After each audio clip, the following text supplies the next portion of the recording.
জলদি কেক বানাতে চাইলে বাড়িতে বানিয়ে ফেলুন ছোট মিনি কেক। আর এই মিনি কেকগুলো বানাতে সময় লেগেছে মাত্র 25 মিনিট। আর এই মিনি কেকগুলো তৈরি করার জন্য আমি এখানে ছোট সাইজের 5টা বাটি নিয়েছি। প্রথমে বাটিগুলোর মধ্যে একটু তেল ব্রাশ করে নেব। অল্প একটু করে রিফাইন তেল দিয়ে এবারে ব্রাশ দিয়ে বাটিগুলোর গায়ে ভালো করে তেলটাকে লাগিয়ে নিচ্ছি।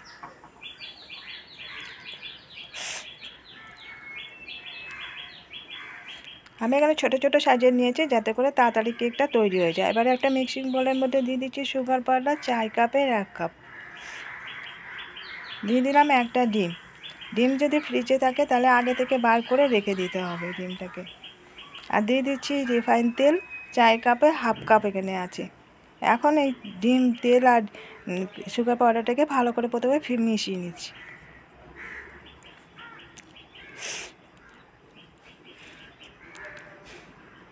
এখন দিয়ে দিচ্ছি এর মধ্যে ময়দা। আমি ওখানে 4 কাপের 1 কাপ আর আরও 1/4 কাপ দিয়েছিলাম। এখন সামান্য একটুখানি নুন দিয়ে দিয়েছি। এবারে অল্প অল্প করে লিকুইড দুধ দিয়ে এবারে এটাকে ভালো করে ফেটিয়ে নেব। আমি 1 কাপ এখানে লিকুইড দুধ নিয়েছি। দুধটাকে আগে থেকে জাল করে ঠান্ডা করে নিয়েছিলাম। ফ্রিজে যদি থাকে তাহলে আগে থেকে বার করে সেটাকে একটু জাল করে নিতে হবে। আর এই দুধটাকে অল্প অল্প করে দিয়ে প্রথমে ময়দাটাকে ভালো করে ফেটিয়ে নেব।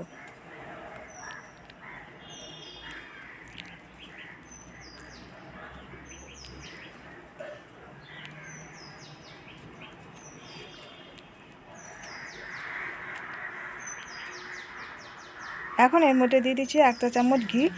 এটা ঘিটা দিলে কেকের স্বাদটা খুব ভালো হয়। এটা চাইলে নাও দিতে পারেন। আমি রিফাইন তেল আর ঘি দুটো মিশিয়েই করছি কেকটা। এখন দিয়ে দিচ্ছি এর মধ্যে বেকিং পাউডার। এখানে 4 চামচের হাফ চামচ আছে। আর বেকিং সোডা দিয়ে দিলাম 1/4 টিস্পুন, মানে 4 চামচের 4 ভাগের 1 ভাগ দিলেই হবে। এবারে খুব ভালো করে বেকিং পাউডার বেকিং সোডাটা দিয়ে আবারও মিশিয়ে নিচ্ছি। এখানে দিয়ে দিচ্ছি কিছুটা কাজু বাদাম, কিশমিশ আর আছে মোরব্বা। মোরব্বাগুলো ছোটো ছোটো টুকরো করে কেটে নিয়েছি। আর আমি এখানে 1 কাপ লিকুইড দুধ নিয়েছিলাম, আমি পুরোটা দুধই দিয়ে দিয়েছি। পুরো 1 কাপ দুধই লেগে গেছে। এখন এই ড্রাই ফ্রুটসগুলোকে দিয়ে আবারও ভালো করে এটাকে মিশিয়ে নিচ্ছি। এখন এই যে বাটিগুলো রেখে দিয়েছিলাম এর মধ্যে দিয়ে দেবো। তার আগে এর মধ্যে দিচ্ছি ভ্যানিলা এসেন্স। এখানে 4 চামচের 1 চামচ ভ্যানিলা এসেন্স দিয়ে দিচ্ছি। ভ্যানিলা এসেন্স দিয়ে আবারও মিশিয়ে নিচ্ছি। এবারে বাটিগুলোর মধ্যে মিশ্রণটা থেকে কিছুটা করে করে দিয়ে দেব। বন্ধুরা, আজকের ভিডিওটা ভালো লেগে থাকলে একটা লাইক দিয়ে দেয় রিকোয়েস্ট রইল। নতুন বন্ধুদের কাছে রিকোয়েস্ট করছি প্লিজ আমাদের চ্যানেলটিকে সাবস্ক্রাইব করে দেওয়ার জন্য। পাশে থাকা বেল বটনটিকে অন করে রাখবেন। যখনই নতুন ভিডিও আপলোড করব নোটিফিকেশনে আপনাদের কাছে পৌঁছে যাবে।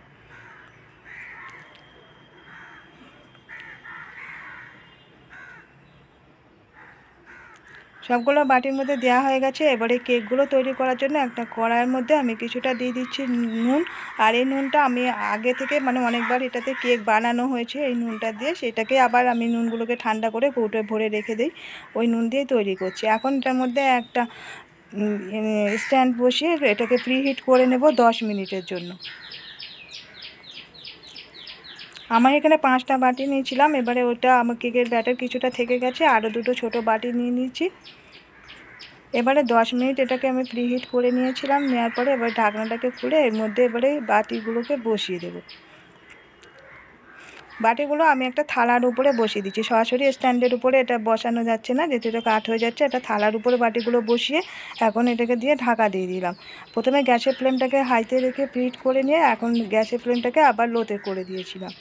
10 মিনিট পরে আমি একেবারে ঢাকনাটাকে খুলে দিচ্ছি। দিয়ে উপর থেকে কিছু দিয়ে দিচ্ছি চেরি ফল আর কাজু বাদাম আর কিশমিশ।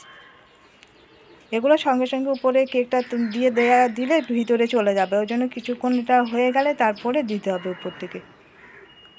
মানে 10 মিনিট আমি কেক করে নিয়ে তারপরে আবার ঢাকাটাকে খুলে উপর থেকে ড্রাই ফ্রুটগুলো দিয়ে দিচ্ছি।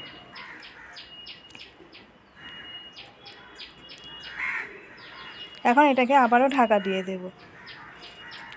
এখন এটাকে ঢাকাটাকে খুলে আবারও চেক করে নিচ্ছি। আরও 25 মিনিট পরে আবার এটাকে ঢাকা খুলে দিয়েছিলাম। এখন দেখে নিচ্ছি। মোটে কেকটা তৈরি করতে আমার 25 মিনিট টোটাল সময় লেগেছে। তৈরি হয়ে গেছে ছোট মিনি কেক। আর এই ছোট মিনি কেকগুলো খেতে কিন্তু খুবই সুন্দর হয়েছিল। আপনারা একবার এইভাবে বাড়িতে বানিয়ে দেখতে পারেন, এইভাবে ছোট মিনি কেক বাড়িতে করে। এখন আমি তুলে দেখাচ্ছি কেকগুলো কেমন হয়েছে। সাইড দিয়ে একটু ছুরি দিয়ে প্রথমে একটু আলগা করে নেব। ওই কেকগুলো তৈরি করার সময় যখন বাটিতে রিফাইন তেলটা দেওয়ার পরে সামান্য একটু ময়দা ছিটিয়ে নিয়ে তারপরে ময়দাটাকে ছেড়ে ফেলে দিয়ে তারপরে ব্যাটারটা দিতে হবে। আমি এটা ময়দাটা দিতে ভুলে গেছিলাম, যার জন্য এই বাটিতে কিছুটা কেক লেগে গেছে।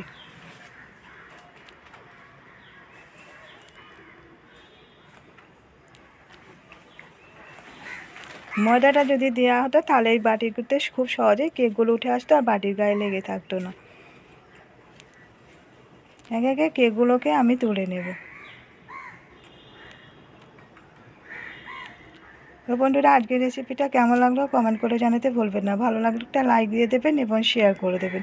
এখন একটা কেক আমি আপনাদেরকে কেটে দেখাচ্ছি কেকটা কতটা স্পঞ্জি হয়েছে।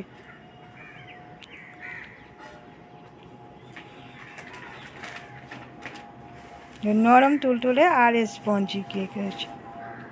আজকের মতো বিদায় নিচ্ছি, ফিরে আসছি আবার নতুন কোনো রেসিপি নিয়ে। ততক্ষণ সবাই সুস্থ থাকবেন, ভালো থাকবেন।